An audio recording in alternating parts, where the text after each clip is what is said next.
Guys, I'm sitting here just doom scrolling, like we all do, just scrolling through shorts, and I came across this, and I'm really wondering, is this how pathetic our society has gotten to? I'm not pulling over to help a woman with a flat tire, not unless they're my own from my own tribe. I tell them, call your husband.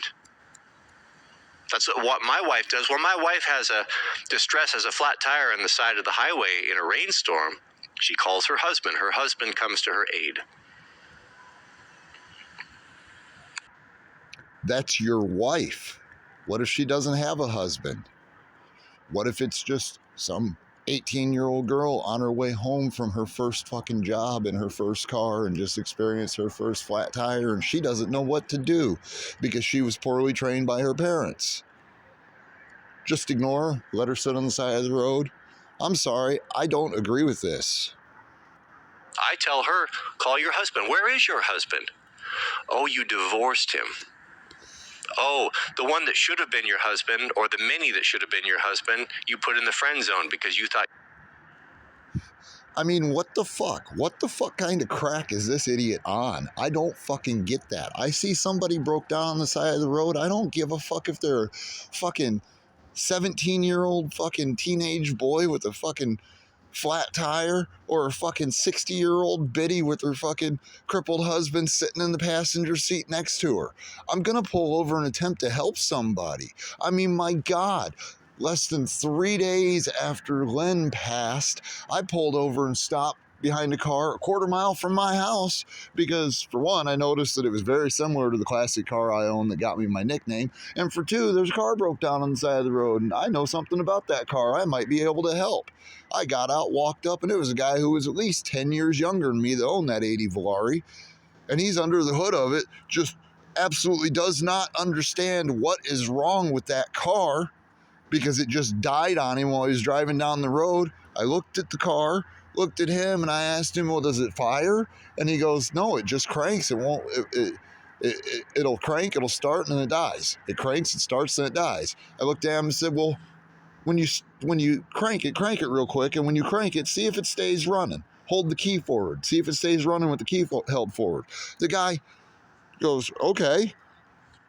Turns the key, car fires up, he holds the key forward so the starter's still engaged and the car continues to run. He lets off the key and the car immediately dies. I stop, look at this guy, and I say, I know exactly what's wrong with that car. You see that white ballast resistor there on your firewall? That went bad. It's a typical Chrysler problem from this era. And the guy went, what? And he reaches up and he touches the wire, and one of the fucking clamp for the wire had actually broke free inside the resistor itself, and it comes right off in his hand. He goes, huh, you sure that's what's wrong with it? I said, I know that's what's wrong with it. Get in the car, I'll give you a ride to AutoZone. It's like $5. Really? I said, yeah, I know for a fact that's what was wrong with it. And I tell him get in the car. He gets in the car. I drive him to AutoZone. On our way to AutoZone, I'm telling him about how I owned a car exactly like that for a decade. And he looks at me and goes, do people call you Not a Nova? And I said, yeah. He goes, I know somebody you grew up with. Or I see somebody you grew up with. He's seen this car and thought I was you. He works down at a quick shop. I said, was his name Robbie? He goes, yeah, his name's Robbie. I said, yeah, that's my best friend.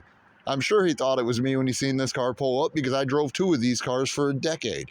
And I proceed to talk to this guy, give him a ride to AutoZone, sit in my car while he goes into AutoZone, comes out with the ballast resistor, take him right back to his car.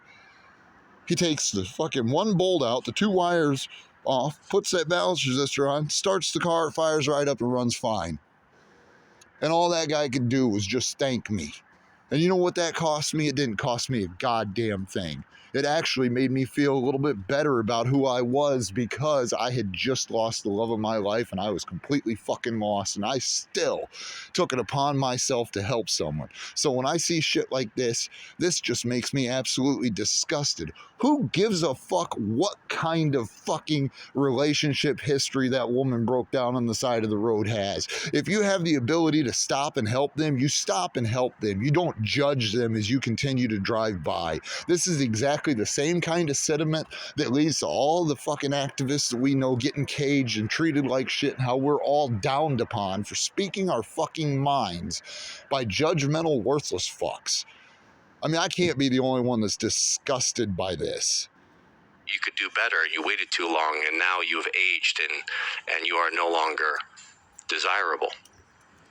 What the fuck does desirable have to do with helping someone in a time of need?